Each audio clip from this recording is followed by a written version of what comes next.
Aloha! Welcome to the Mind of Marlin. It's May 7th, 2020.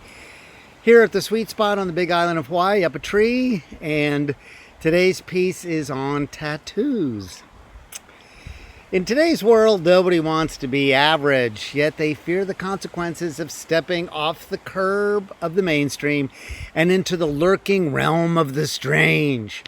Could this be changing so that the strange becomes passé? And only stranger will satisfy our craving?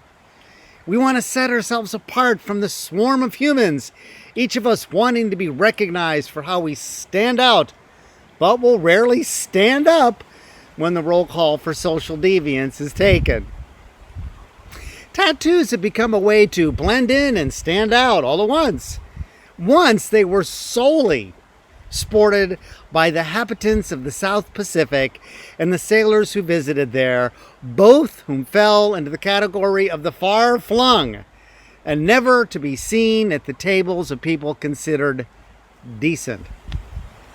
Somewhere along the line, they came to adorn the body of bikers who realized they would never be invited to those people's houses either. Today, the tattoo has invaded Middle America and can be seen on the calves, arms, neck, back, chests, and butts of the very folks you would like to date or have over for dinner. Tattoos have lost their edge. Its radical nature has become yet another fixation of those who wish to be cool and fit in but retain their differences at the same time. No longer daring, it has become drab. Oh, nice tat, is the response these days. Whereas in the past it was, my God, what have you done to your body? Putting it on your back is handy because you don't have to look at it day after day, whereas many people put them in a place where it's reserved for lovers or voyeurs. I think it's time to up the stakes again and bring the horror and glee back to what can be accomplished with the human skin being the canvas. Consider some of the artwork that has been done and how it has evolved over the years. Mom, anchors, hearts have transformed into veritable pieces of work that cost thousands of dollars to buy and hundreds of hours to execute. Twisted dragons consuming damsels, exotic wave motifs, devils with erupting horns, angels with aerodynamic wings, zodiac carnivals, and cryptic Chinese symbols are all part of the body palette. It would be a waste of money and the talent of the artist to see them cremated or buried 6 feet under once the owner no longer has any use for them and has worn it out. Gruesome. Yeah, you bet.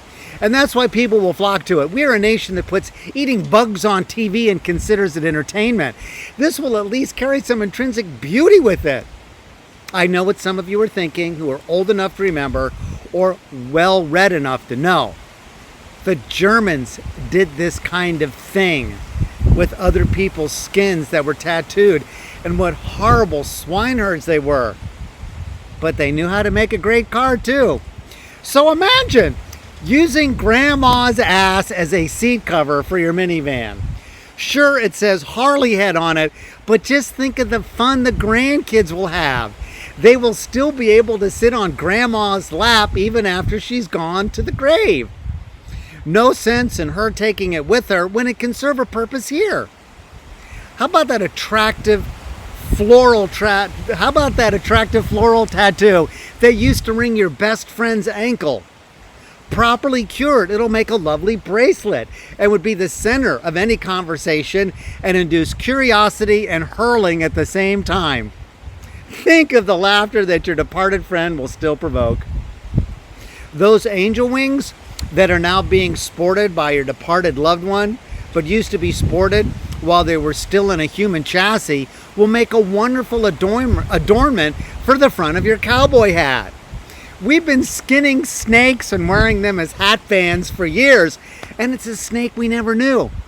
This is an opportunity to remember the snake in your life by stripping them of what they no longer need and using it to decorate that Stetson.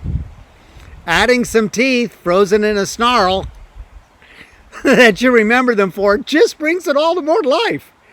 Bury Grandpa, But save those legs, as they will make terrific ski pole luggage or nifty umbrella stands.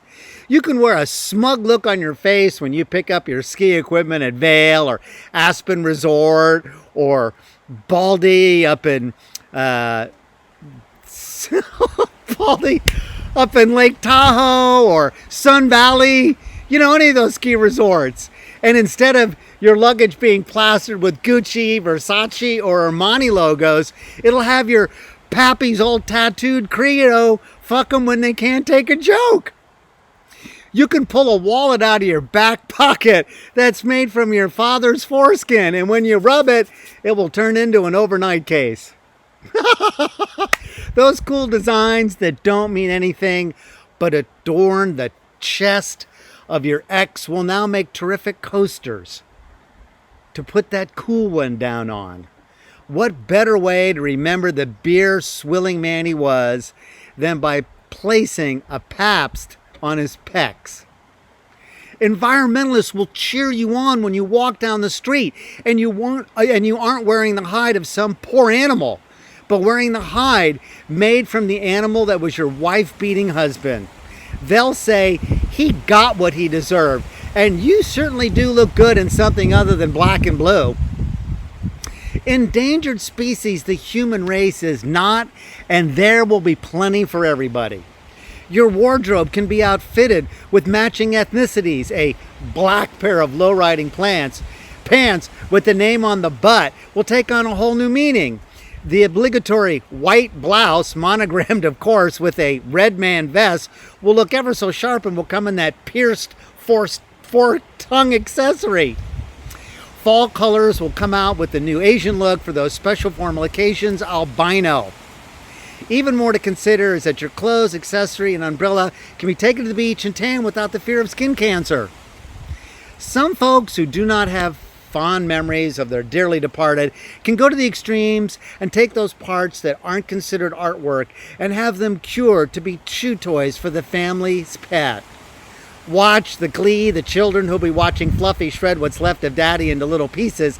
They'll be so happy knowing that they've done their part to save the skin of a cow that is still free to be worshipped while singing, "We know it's hurting you more than it hurts us."